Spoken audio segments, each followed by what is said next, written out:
Students, problem ये है कि मैं यूनिफॉर्म सर्कुलर मोशन के कुछ कंसेप्ट बताना चाह रहा हूँ। तो आप पहला है एस सी वर्मा का ऑब्जेक्टिव फर्स्ट का 14वां क्वेश्चन। तो इससे पहले वाले मैं कुछ करा चुका हूँ पिछले वीडियो में। तो ये क्वेश्चन ये है कि कोई यूनिफॉर्म रॉड है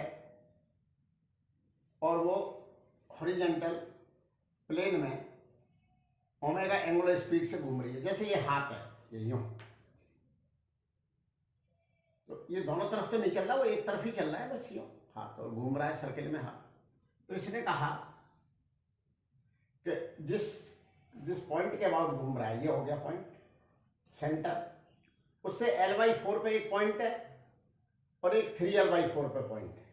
तो इसने पूछा कि टेंशन कहां पर ज्यादा होगा या दोनों जगह बराबर होगा। यूनिफॉर्म रॉड है, कहां पर, और हॉरिजॉन्टल प्लेन में घूम रही है। एक अपन ने पिवट ऐड कर दिया, खुंटी काट दी, और उसमें जैसे स्केल है और स्केल में यहाँ होल करके और इसको यूं करके और इसको एंगुलर वेलोसिटी दे दी, तो ये घूमे जा रहा है। अब इसके 4 ऑप्शन दिए हैं। पहले तो हम सोचें कि एक्चुअल में क्या होना चाहिए। अब ये पिवोटेड है और ये ऐसे घूम रही है हॉरिजॉन्टल प्लेन में,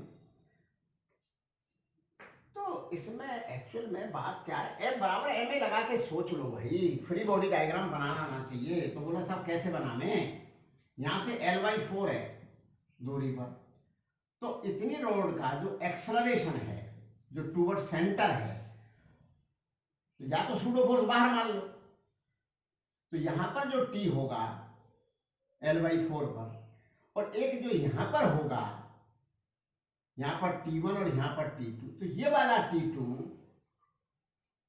इसके लिए केवल ये फोर्स हुआ अंदर की तरफ T2, क्योंकि अगर रॉड यहां से टूट जाए तो नहीं घूमेगी, सीधी टेंजेंशियल चली जाएगी। तो T2 होगा, ये T2 इतने के सूडो फोर्स को बैलेंस कर रहा है, और ये T1 वाला इतने के ऊपर कर रहा है, क्योंकि फिर इतने का FBD बनेगा। फ्री बॉडी डायग्राम होता क्या है कि वो सिस्टम लीजिए और सिस्टम के बाहर देखिए एक्सटर्नल फोर्सेस क्या हैं। तो अब इसके लिए T2 है, इतने के लिए ये T1 है अंदर की तरफ, तो ये जो है ये इसके लिए पड़ोसी है, एक्सटर्नल। तो ये T1 इतने के सूडो फोर्स को बैलेंस करे, क्योंकि इन सबका एक्सेलरेशन इधर की तरफ ही तो है, अंदर की तरफ। तो सबको जो ma प्रोवाइड करें T1 ने करें, इस T2 ने इतने को करें, तो कौन सा बड़ा हो गया, T1 बड़ा हो गया T2 से। ये अब जैसे हाथ है, तो सबसे ज्यादा हाथ कहां ज्यादा दर्द महसूस करेगा, यहां पर। उंगलियों को क्या फर्क पड़ रहा है, क्योंकि अगर यहां पर उंगली का ये वाला पोर्शन, ये वाला, और ये घूम रहा है, तो इतने को ma दे रहा है, यहां का टेंशन, यहां का टेंशन इतने हाथ को दे रहा है, यहां का टेंशन उतने हाथ को दे रहा है, और यहां का टेंशन पूरे हाथ को दे रहा है। तो ये वाली बात है भाई। नेक्स्ट प्रॉब्लम ये है कि एक कोई सिंपल पेंडुलम है, वो ऑसिलेट कर रहा है। अभी आ गया वर्टिकल प्लेन में mg इन्वॉल्व हो जाएगी। इस हॉरिजॉन्टल प्लेन में क्या, अब आप कोई पूछोगे हॉरिजॉन्टल प्लेन में घूम रहा था तो क्या mg नहीं थी क्या, तो इसका जवाब है थी। mg कहां चली जाएगी, सोते जागते चलते फिरते उस बॉडी का mg तो एक्ट करेगा ही ना towards the centre of the earth, vertical direction में। तो बोला यहां क्यों नहीं लिया था, यहां इसलिए नहीं लिया कि mg नीचे एक्ट कर रहा था और सरफेस की नॉर्मल रिएक्शन ऊपर एक्ट कर रही थी, और mg और n बैलेंस थे, तो उसने ये वाला T पूछा था। इसलिए अपने हॉरिजॉन्टल डायरेक्शन का FBD बना करके, फ्री बॉडी डायग्राम बना करके T के बारे में बात बता दी। अब आती है वर्टिकल प्लेन। तो वर्टिकल प्लेन में यहां पर एक बॉब है, और ये जो स्ट्रिंग है ये मासलेस है। ये 15वां क्वेश्चन है, SCB का है, ऑब्जेक्टिव फर्स्ट का है। लेकिन मैं अगर किसी के पास बुक भी नहीं है तो भी उसके समझ में आ जाएगा, क्योंकि मैं पूरी बात यहां पर एक्सप्लेन कर रहा हूं। इसमें यह पूछा कि कौन सी पोजीशन पर इस स्ट्रिंग में टेंशन mg cos थीटा होगा। क्या वो एक्सट्रीम पोजीशन पे होगा, एक बात, क्या वो वर्टिकल पोजीशन पे होगा, दूसरी बात यहां पर होगा टी का मान mg cos थीटा, या यहां होगा, या बिटवीन होगा। सिंपल पेंडुलम यूं कर रहा घड़ी में, तो कहां पर होगा mg cos थीटा, तो देख लेते हैं कहां पर होगा। तो ये बताते बताते और बातें भी मैं बता दूंगा। एक्चुअल में यहां पर टेंशन तो mg cos थीटा की क्या बात कर रहे हो, वर्टिकल प्लेन में mg से भी ज्यादा है। क्यों ज्यादा है mg से, t इधर है mg इधर है। और फिर एक सूडो फोर्स ले लो away from the centre of the circle, तो वो सूडो फोर्स है बाहर की तरफ m ओमेगा स्क्वायर l, और यही ओमेगा सबसे ज्यादा है वर्टिकल पे, तो यहां का t हो गया, t बराबर हो गया mg plus m omega square l। तो जो एक्सट्रीम पोजीशन है वहां पर आएगा t बराबर mg cos थीटा। बता देते हैं कैसे आएगा, देखते हैं। mg इधर एक्ट कर रहा है, हो सकता है मैं भी गलत बोल गया हूं इतनी देर में, तो ये मतलब थोड़ी है कि इतने साल का एक्सपीरियंस हो गया तो गलती नहीं होगी, गलती तो सबसे ही होती है। तो ये बात सही है या गलत है मैं देखता हूं। देखिए भैया, एक्सट्रीम पोजीशन है तो mg के कंपोनेंट करें, mg cos थीटा और इधर हो गया mg sin थीटा। ध्यान से देखो आप इसको, mg cos थीटा और mg sin थीटा। तो mg को भूल जाइए क्योंकि आप कंपोनेंट ले चुके हो। ऐसे में अक्सर प्रॉब्लम में बोलता रहता हूं कि कंपोनेंट लेने के बाद उस फोर्स को भूल जाना चाहिए जिसके कि हमने कंपोनेंट लिए हैं, क्यों कंपोनेंट का भी वही पार्ट प्ले करते हैं जो मेन फोर्स करता है, तभी तो कंपोनेंट लेते हैं। अब आप देखिए, अब ये फोर्सेस के बनाने के बाद हमें जो दूसरी जो चीज होती है वो होती है एम ए। तो ये देखो क्या है, mg sin थीटा को कोई बैलेंस करने वाला नहीं है, तो इस पोजीशन पे एक टेंजेंशियल एक्सेलरेशन होगा mg sin थीटा बराबर m a टेंजेंशियल। तो a टेंजेंशियल की वैल्यू आ जाएगी g sin थीटा। तो इस सवाल से मैं काफी बातें बताना चाह रहा हूं, इसको मिटा दूं इतने में, वर्टिकल पोजीशन को नहीं, कंफ्यूजन हो जाएगा बच्चे को। ये मिटा दिया मैंने। तो अब इस पोजीशन को डील कर रहे हैं एक्सट्रीम को। एक्सट्रीम पोजीशन को जो डील कर रहे हैं अपन, तो सबसे ज्यादा जो टेंजेंशियल एक्सेलरेशन होगा वो इस पोजीशन पर होगा। अगर ये पूछे तो इस क्वेश्चन में मैंने कई क्वेश्चन बना दिए। अगर ये पूछता है कि टेंजेंशियल एक्सेलरेशन सबसे ज्यादा कहां पर है, तो यहां पर है। तो फिर किसी ने पूछा यहाँ क्या है, यहाँ पर जीरो है। क्यों जीरो है, टी तो ऊपर की तरफ है इस पोजीशन पे और एम जी नीचे है। तो फिर टेंजेंशियल डायरेक्शन में न तो टी का कंपोनेंट आने वाला ना एम जी का, क्योंकि कंपोनेंट 90 डिग्री पे हमेशा जीरो आते हैं, क्योंकि फोर्स इंटू कॉस 90, कंपोनेंट हमेशा कॉस होते हैं।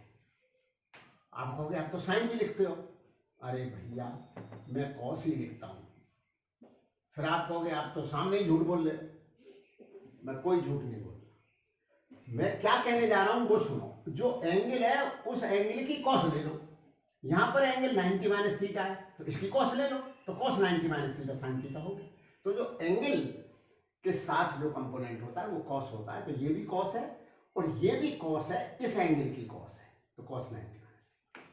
तो इसलिए 90 डिग्री का कंपोनेंट नहीं आता, क्योंकि इसका कंपोनेंट अगर मैं 90 पे लूंगा तो एम जी कॉस 90 करूंगा तो कोई कंपोनेंट नहीं आएगा, जरूरत ही नहीं। तो इस केस में कोई टेंजेंशियल एक्सेलरेशन नहीं है। लेकिन जब सिंपल पेंडुलम यहां से पास होता है तो उसमें एक एंगुलर वेलोसिटी होती है, तो ड्यू टू इनर्शिया वो इसको क्रॉस कर जाता है। क्रॉस करते ही mg का इधर कंपोनेंट आने लगता है और इधर जो कंपोनेंट आने लगता है वो टेंजेंशियल एक्सेलरेशन प्रोड्यूस करता है। लेकिन वो है रिटार्डेशन, चाहो तो आप एक्सेलरेशन बोल सकते हो। इधर तो एक्सेलरेशन है, उधर की डायरेक्शन बोलोगे तो रिटार्डेशन, मतलब टूवर्ड्स ये मीन पोजीशन की तरफ ही टेंजेंशियल एक्सेलरेशन होता है, जाते वक्त भी और आते वक्त भी। जब यहां से इसको क्रॉस करा तो इधर है एक्सेलरेशन, तो मैंने यही तो बोला है कि किधर होता है वो टेंजेंशियल एक्सेलरेशन, टूवर्ड्स, मतलब मीन पोजीशन की तरफ। अभी नहीं होगा क्योंकि mg का कंपोनेंट इधर है। तो mg cos थीटा हो गया। तो इसका जवाब क्वेश्चन का 15वें का यही है कि एक्सट्रीम पोजीशन पर उसमें टेंशन mg cos थीटा होगा। फिर आपने कहा कि t को डायरेक्टली आपने mg cos थीटा के बराबर कर दिया, कहां गया ma? अरे भैया नॉर्मल डायरेक्शन में जो एक्सेलरेशन होता है वो v स्क्वायर अपॉन r होता है, तो एक्सट्रीम पोजीशन पे v का मान 0 है। तो जब v का मान 0 है तो mv स्क्वायर है। अपॉन आर 0 है, तो केवल फोर्स बैलेंस हो रहे हैं टी और एम जी कॉस थीटा। ऐसे ही तो लिखोगे आप, T minus M G cos theta बराबर M B square by R, और वी है ही नहीं तो ये 0 हो गया, तो एक्सट्रीम पोजीशन पे एम जी कॉस थीटा। अब तो धीरे धीरे जब ये मीन पोजीशन की तरफ आएगा तो वी आता चला जाएगा या ओमेगा आता चला जाएगा, तो फिर टेंशन की वैल्यू बढ़ती जाती है। तो ये जो है ना टेंशन की वैल्यू बढ़ती जाती है। अब यहाँ पर केवल सस्पेंडेड है तो टी बराबर एम जी है, और सस्पेंडेड नहीं लेकिन एक्सट्रीम पोजीशन से आया है तो इसमें ओमेगा आई है, तब इसमें केस में होगा टी बराबर एम जी प्लस यहाँ की वी जो निकालोगे आप डब्ल्यू बराबर डेल्टा के लगा के जो भी निकालोगे M B square upon L या बी या जो भी हो, आर हो रेडियस, अगर लेंथ आर है तो आर लिख दो, एल है तो एल लिख दो, ये तो आप सोचा करो। तो सबसे ज्यादा टेंशन यही होगा, क्योंकि एक तो एम जी होगा और एक सूडो होगा, pseudo M B square by ये इसको बंद। हाँ, एक प्रॉब्लम है कि कोई ऑब्जेक्ट है वो कर्व्ड पाथ फॉलो कर रहा है, मतलब स्ट्रेट लाइन पे नहीं जा रहा, कर्व्ड पाथ पे जा रहा है। तो इस क्वेश्चन में ये पूछा गया है कि उनमें से कौन सी क्वांटिटी मे रिमेन कांस्टेंट। मे में ये होता है कि हो भी सकती है, मस्ट में होता है जरूरी कि होंगी ही होंगी। तो अगर जरा भी संभावना है 1% भी, तो आप लिख सकते हो कि हाँ ये रह सकता। अब यदि कोई 10 मीटर पर सेकंड से कर्व्ड पाथ पे जा रहा है, लेकिन वो कर्व्ड पाथ पे जा रहा है तो वेलोसिटी तो कांस्टेंट नहीं होगी, क्योंकि वेलोसिटी वेक्टर क्वांटिटी है और direction is changing at every instant, लेकिन स्पीड तो कांस्टेंट हो गई। इसलिए इसका जवाब है स्पीड मे बी कांस्टेंट। तो बोला मे क्यों, मस्ट क्यों नहीं? अब मस्ट तो इसीलिए नहीं कि उसने क्या थोड़ी रखा है कि वो कांस्टेंट स्पीड से जा रहा था, वो बस उसने जितनी इन्फॉर्मेशन दी है उतनी बात माना करो, अपनी तरफ से 3-5 नहीं लगा सकते। साइंस है ये, अपनी तरफ से नमक मिर्च नहीं लगा सकते, क्योंकि उसने थोड़ी कह दिया, बस उसने जो कहा है कि कर्व्ड पाथ है, बस खत्म। ठीक है, वेलोसिटी तो कांस्टेंट रहेगी ही नहीं, ये तो मस्ट भी होगा, मस्ट, ये मे भी नहीं होगा, ये तो मस्ट ही होगा, रह ही नहीं सकते। एक्सेलरेशन अगर वो कांस्टेंट स्पीड से भी चल रहा है तो भी एक्सेलरेशन कांस्टेंट नहीं होता, कारण है उसका, जो कर्व्ड पाथ पे जो उसका रेडियस ऑफ जिधर सेंटर ऑफ कर्वेचर आता है तो नॉर्मल एक्सेलरेशन उधर होता है, और अगर कांस्टेंट स्पीड हुई तो टेंजेंशियल एक्सेलरेशन तो है नहीं, लेकिन नॉर्मल एक्सेलरेशन तो है, और नॉर्मल एक्सेलरेशन टूवर्ड्स सेंटर है, और नॉर्मल एक्सेलरेशन टूवर्ड्स सेंटर है, लेकिन वो कर्व्ड पाथ पे चल रहा है तो कभी वो यहाँ है कभी वो यहाँ है, तो जब वो आगे बढ़ गया तो खट से एक्सेलरेशन की डायरेक्शन बदल ली, और एक्सेलरेशन भी वेक्टर है, इसलिए इसके कांस्टेंट रहने का सवाल ही नहीं उठता। ये तो वेरिएबल ही है और ये भी वेरिएबल ही। स्पीड भी वेरिएबल हो सकती थी अगर वो कह देता, तो यहां उसने कही नहीं, तो स्पीड हो सकती है कांस्टेंट। अब रही मैग्नीट्यूड ऑफ एक्सेलरेशन, हाँ ये कांस्टेंट हो सकती है। कैसे? अगर वो सर्कल पे चले, कर्व्ड पाथ भाई नेचर ना बदले, तो बस नॉर्मल एक्सेलरेशन होगा जो कि v² होगा, और v अगर कांस्टेंट हो, v magnitude of the velocity constant हो, तो v² मैग्नीट्यूड में तो कांस्टेंट रह ही सकता है ना, क्या मैग्नीट्यूड ऑफ एक्सेलरेशन तो कांस्टेंट हो ही सकती है ना। तो ये सवाल का ये एनालिसिस है। तो मैं कोई सवाल दे रहा हूँ और उसकी एनालिसिस कर रहा हूँ, तो उसको ध्यान से सुन लो और घर बैठे ही पढ़ाई कर लो, घर बैठे ही पढ़ाई कर लो। अब नेक्स्ट सवाल है कि आपको ये बताना है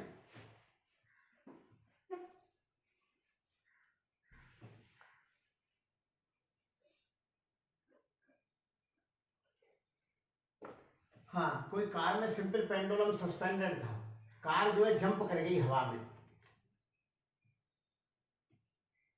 तो अब उसका स्ट्रिंग में क्या टेंशन है? तो इसका जवाब सीधा सा है कि अब फ्रीली फॉल हो गई, तो फ्रीली फॉल में अगर आप अपने हाथ में कोई चीज लेके कूद जाओ फ्रीली फॉल में, 100 kg का वजन अपने सिर पे लेके कूद जाओ, तो आपको रास्ते में नहीं पता लगता। तो आप लोग क्यों नहीं पता लगता जी? ऐसी क्या बात है, पता क्यों नहीं लगता? अजी साहब क्यों पता लगे? वो जो फोर्स लग रहा है उससे वो एक्सेलरेशन प्रोड्यूस हो रहा है, तो नॉर्मल रिएक्शन सिर पे आएगी, कहां से आएगी? सिर है माना, और यहाँ ये वेट रखा हुआ, तो ये आदमी भी अपने हिसाब से चल रहा है, हिसाब से क्या चल रहा है, अपने हिसाब से क्या चल रहा है, वो तो ग्रेविटी के हिसाब से चल रहा है। तो बस इसका एक्सलेरेशन जी तो होगा और नॉर्मल रिएक्शन इसके सिर पे एन है और इसका वेट एम जी है। तो ये तो फ्री बॉडी डायग्राम हो गया, एम जी माइनस एन बराबर M G freely fall, M G से एम जी कट गया, एन का मान 0 आ गया, इसलिए नहीं होता फ्रीली फॉल में वेट 0 हो जाता है। अब है नेक्स्ट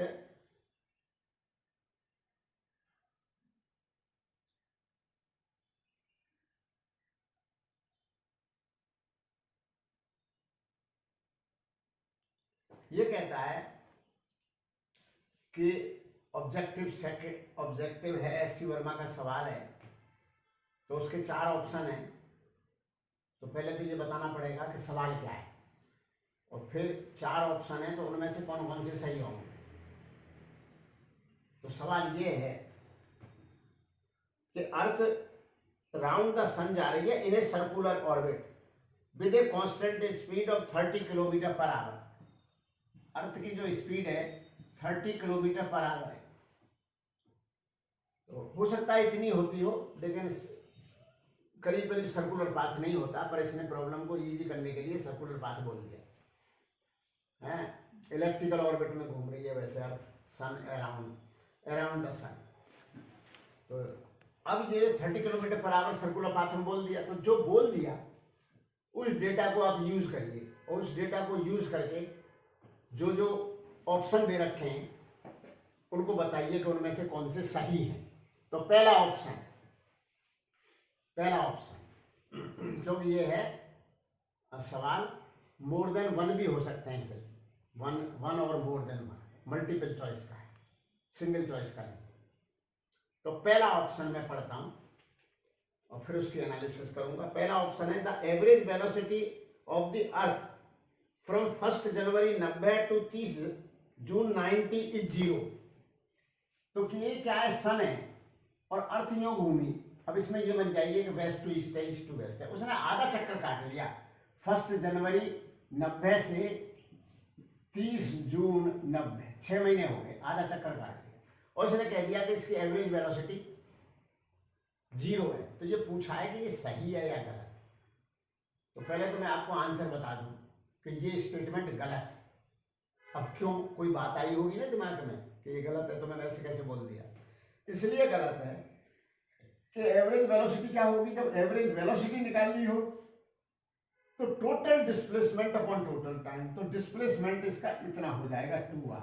ये तो सन है और ये अर्थ है, तो अर्थ जो है पाई आर तो उसने चला है डिस्टेंस, तो वेलोसिटी में डिस्टेंस नहीं लिया जाता, डिस्प्लेसमेंट लिया जाता है। तो डिस्प्लेसमेंट 2r है, सन की अर्थ से जो भी दूरी है, 2r बटे time is the average velocity हो जाएगी। तो बोला टाइम कैसे लिखेंगे, pi R upon 30 kilometre per hour, ये टाइम हो गया। क्योंकि टाइम तो ऐसे ही निकलेगा, क्योंकि टाइम तो पाई आर चला है उसने सर्कुलर पाथ में, semi circular path. Pi R कितना टाइम लगेगा उस डिस्टेंस में स्पीड का भाग दे दो, टाइम आ गया। उस टाइम का टोटल डिस्प्लेसमेंट में भाग दे दो तो एवरेज वेलोसिटी आ जाएगी। अगर ये कहता है कि एवरेज वेलोसिटी पूरे चक्कर में 0 है तो वो आंसर सही होता। वैसे आंसर वो भी सही नहीं है, पर इतनी एनालिसिस नहीं पूछेगा ये, वो भी सही नहीं है। क्यों नहीं है सही, कि सन भी रेस्ट में नहीं है, आकाश गंगा ही बह रही है। लेकिन अपन ने यहाँ ये मान लिया कि सन, क्योंकि सन अपने बच्चों के साथ, अर्थ वगैरह के साथ सन आगे बढ़ता जाता है, उसके बच्चे भी आगे बढ़ते हैं। फिर ऐसे ही अर्थ आगे बढ़ते जाती है तो अर्थ के बच्चे सैटेलाइट हैं, वो भी सैटेलाइट घूमते रहते हैं अर्थ के अराउंड। तो सन के बच्चे तो प्लैनेट्स हैं और प्लैनेट्स के बच्चे उनके सैटेलाइट्स हैं। तो प्लैनेट्स सैटेलाइट को घुमा रहे हैं और प्लैनेट सैटेलाइट एक सिस्टम हो गया, उस सिस्टम को सन घुमा रहा है और सन को भी कोई और घुमा रहा होगा।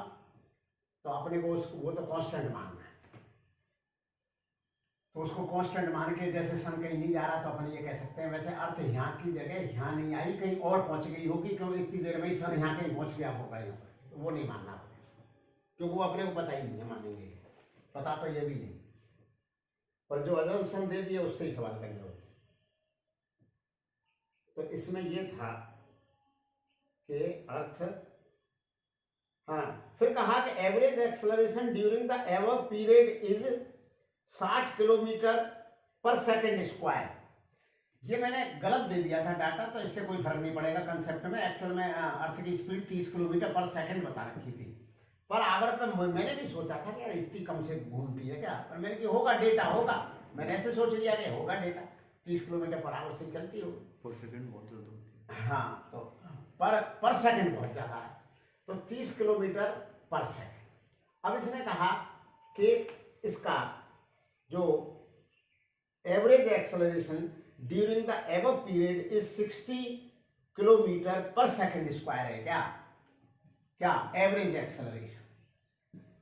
देखो भाई, फिर हम लौट फिर के इस मैकेनिक्स के अंदर वहीं आ जाते हैं जहां पर बिल्कुल बेसिक से स्टार्ट होते हैं, क्योंकि ये मैकेनिक्स में है तो दो चार छह ही कंसेप्ट, लेकिन दुखी बहुत करती है बच्चों को वेक्टर की वजह से।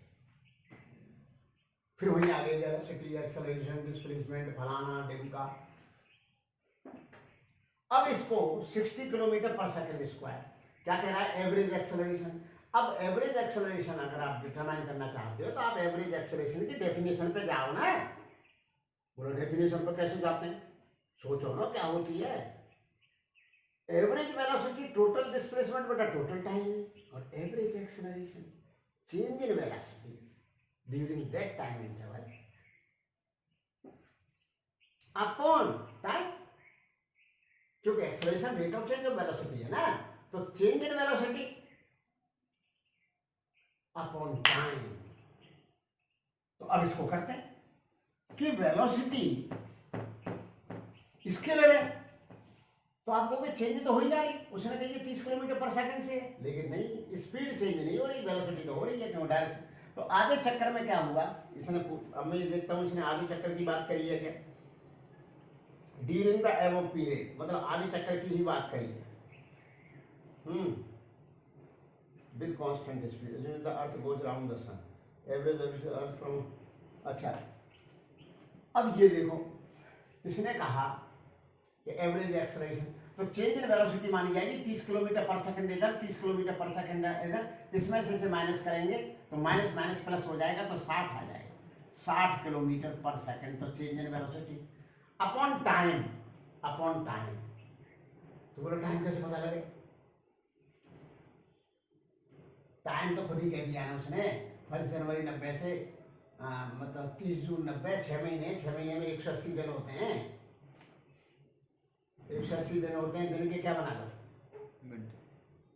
दिन के आप 24 का गुणा करके आवर्स बना लो, आवर्स के फिर सेकंड बना लो, और फिर ये कैलकुलेट कर लो, तो एवरेज एक्सेलरेशन आ जाएगा। तो इसमें भाग देंगे अपन 6 मंथ, 6 मंथ मतलब 180 डेज इंटू 24 इंटू 36, ये इसका आंसर आएगा बस, एवरेज एक्सेलरेशन। तो मुझे इसकी कैलकुलेशन से कोई लेने देने नहीं, मुझे आपको कंसेप्ट बताना है कि आधे चक्कर में एवरेज एक्सेलरेशन क्या होगा। तो इसकी डेफिनेशन सिखानी थी मुझे, तो मैंने आपको क्या डेफिनेशन सिखाई, change in velocity upon time, खत्म। चेंज इन वेलोसिटी, तो चेंज इन वेलोसिटी में कैसे सीखा, यूं होगी जाते वक्त और फिर लौटते वक्त यूं होगी। अगर ये पूरे चक्कर का पूछता है एवरेज एक्सेलरेशन, तो इसका जवाब 0 था। क्यों जवाब 0 था, उतनी फिर तो वेलोसिटी 30 की 30 रही और डायरेक्शन भी वही रही, तो चेंज इन वेलोसिटी 0 हुई, और फिर कितने भी टाइम का भाग देते रहो, इसलिए एवरेज एक्सेलरेशन पूरे चक्कर का 0 आता। नेक्स्ट है, कहीं में ऐसा तो नहीं कि कुछ ज्यादा समझा रहा हूं, द एवरेज स्पीड फ्रॉम 1 जनवरी, तो अब इसमें बंद कर दिया, अब चालू कर दो। अब इसी सवाल में पूछा गया the average speed during this period नहीं, the average speed from 1 January 90 to 31 December 90 is 0, average speed. इसने कहा कि एवरेज स्पीड 0 है, ये सही है या गलत है, ये बताओ। एवरेज स्पीड 0 है, पूरी साल में का एवरेज स्पीड 0 है, ये बात सही है या गलत है, पूरी साल में, मतलब पार्टिकल तो वही लौट के आ गए। तो इसका जवाब है कि ये बात गलत है, एवरेज स्पीड 0 नहीं है। एवरेज स्पीड तो वही है 30 किलोमीटर पर सेकेंड, क्योंकि एवरेज स्पीड में तो total distance upon total time होगा और वो चली कांस्टेंट रेंज से रही है।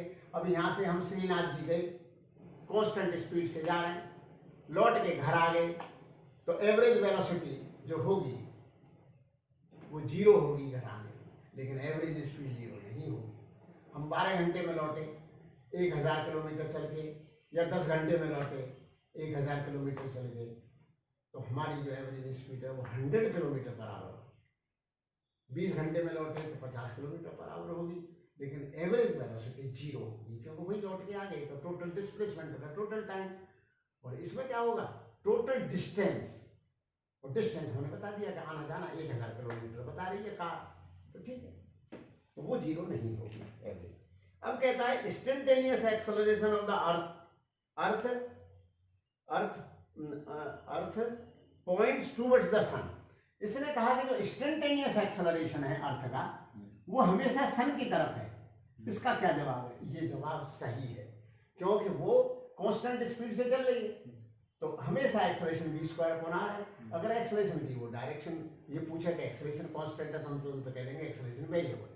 लेकिन एक्सेलरेशन की यदि वो डायरेक्शन पूछे कि हमेशा किधर है, हमेशा सेंटर की तरफ है, लेकिन वो कभी यूं है तो सेंटर की तरफ ही, यहाँ की यूं, यहाँ की यूं, as a whole acceleration variable है और डायरेक्शन भी वेरिएबल है। लेकिन ये बात तो सच है कि डायरेक्शन टुवर्ड्स सेंटर है।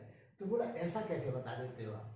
अजी मैं कुछ नहीं बता देता, एक्चुअली में नेट एक्सेलरेशन उधर ही हुआ करते हैं जिधर नेट फोर्स होते हैं। तो इस अर्थ को ये सन घुमाए जा रहा है, तो सन का ग्रेविटी ऑन द अर्थ वो एक्सेलरेशन दे रही है, और वो फोर्स टुवर्ड सेंटर है, तो जिधर फोर्स की डायरेक्शन होती है उधर ही एक्सेलरेशन होता है। तो इस बात को मैंने बहुत ज्यादा आपको समझा दिया। इस सवाल को, ये सवाल इतनी देर समझाने का था नहीं, और हो सकता है कुछ स्टूडेंट्स के अब भी समझ में ना आए, बहुत समझा दिया। एक बात देख, मतलब हाँ, एससी वर्मा की प्रॉब्लम है ऑब्जेक्टिव सेकंड, क्वेश्चन नंबर है 3। तो इसमें से एक या एक से अधिक सही हो सकते हैं। क्वेश्चन ये है कि कोई पार्टिकल सर्कल में मूव कर रहा है, ये नहीं कहा कि उसकी स्पीड कांस्टेंट है या नहीं, पर एक डेटा और दे रखा है कि position vector joining the centre of the circle to the particle ये स्वीप्स करता है equal area in equal interval of time.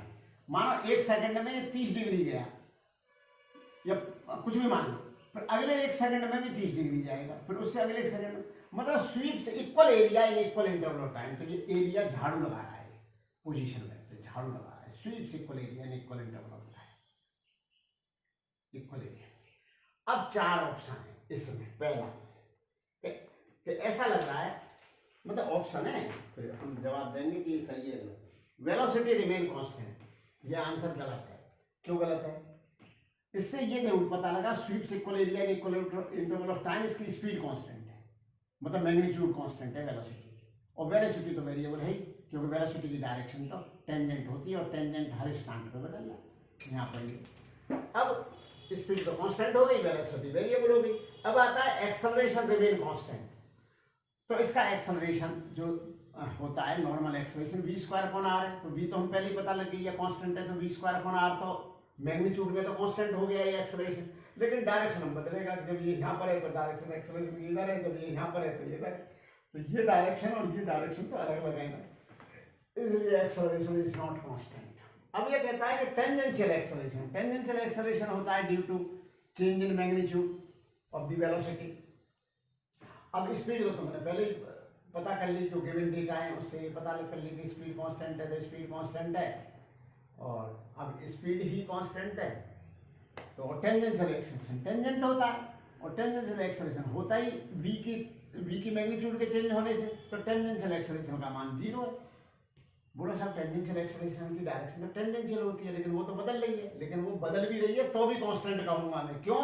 क्योंकि उस एक्सेलरेशन की मैग्नीट्यूड ही 0, तो 0 की क्या डायरेक्शन है, इसलिए एक्सेलरेशन भी टेंजेंशियल एक्सेलरेशन इसका कांस्टेंट है। एक तो ये ऑप्शन है, और एक स्पीड कांस्टेंट है, एक ये ऑप्शन। और वेलोसिटी और एक्सेलरेशन दोनों वेरिएबल है। क्यों वेरिएबल है? Due to change in direction. बस ए पार्टिकल स्पाइरल में चल रहा है कांस्टेंट स्पीड से। This data is given to us. अब वो कह रहा है 4 ऑप्शन है, उसमें ये बताना है कौन से सही है। तो पहला option, the velocity of the particle is constant. इसका जवाब है कि वेलोसिटी कांस्टेंट हो ही नहीं सकती, क्योंकि डायरेक्शन ही हर इंस्टेंट पे चेंज हो रही है। तो मैग्नीट्यूड कांस्टेंट हो जाने से कोई वेलोसिटी कांस्टेंट नहीं हो जाती।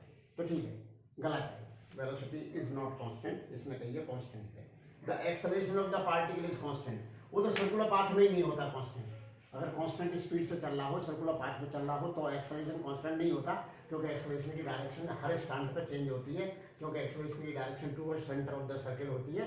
तो वो नहीं, तो ये ऑप्शन भी गलत है कि acceleration is constant. This option is also wrong. Third, the magnitude of acceleration is constant. हाँ, ये सही है। मैग्नीट्यूड ऑफ द एक्सेलरेशन कि कोई टेंजेंशियल एक्सेलरेशन होगा, टेंजेंशियल तो होगा ही नहीं खैर इसमें, क्योंकि उसकी स्पीड कांस्टेंट है। तो v की मैग्नीट्यूड तो चेंज हो ही नहीं। अब नॉर्मल एक्सेलरेशन है और रेडियस ऑफ कर्वेचर, क्योंकि स्पाइरल सिमेट्रिकली दे रखा होगा, तो रेडियस ऑफ कर्वेचर भी चेंज नहीं होगा, तो इसलिए नॉर्मल एक्सेलरेशन की मैग्नीट्यूड चेंज होगी नहीं, इसलिए magnitude of the acceleration is constant. अब नेक्स्ट आता है, the magnitude of acceleration is decreasing continuously. जब कांस्टेंट वाली बात सही हो गई तो डिक्रीजिंग वाली बात कहां से आ गई? इसलिए इसका केवल ऑप्शन सी सही है। बंद।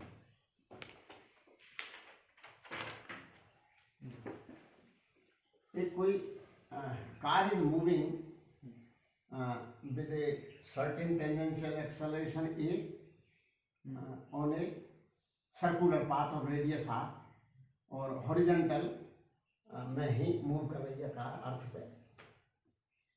तो a उसका टेंजेंशियल एक्सेलरेशन है, फिर किसी स्टैंड पे उसकी वेलोसिटी v हो जाती है, वेलोसिटी v। तो ये कह रहा है कि the acceleration of the car is towards the centre of the path. तो ये गलत है, क्योंकि एक तो उसमें ये टेंजेंशियल एक्सेलरेशन है और एक एक्सेलरेशन नॉर्मल है v²/r और a एक इधर है, तो नेट एक्सेलरेशन इन दोनों के वेक्टर सम में इधर आ जाएगा। तो नेट एक्सेलरेशन की डायरेक्शन टुवर्ड्स सेंटर नहीं है, क्योंकि ये भी है ना एक्स उसमें। तो पहले तो ये पूछ लिया। दूसरा ये पूछ रहा है, the magnitude of the frictional force on the car is greater than mv²/r। तो अब ये उसको फ्रिक्शन ही प्रोवाइड करवा पा रहा है, नेट एक्सेलरेशन। तो फ्रिक्शन प्रोवाइड करवा पा रहा है, तो फ्रिक्शन की वैल्यू कितनी चल रही होगी? फ्रिक्शन m इंटू ए नेट। ए नेट क्या चल रहा है? Root of a² plus v²/r का होल स्क्वायर। तो ये चल रहा है, तो magnitude of the frictional force on the car is greater than mv²/r। तो ये ग्रेटर देन mv²/r है, क्योंकि ए का मान 0 नहीं है।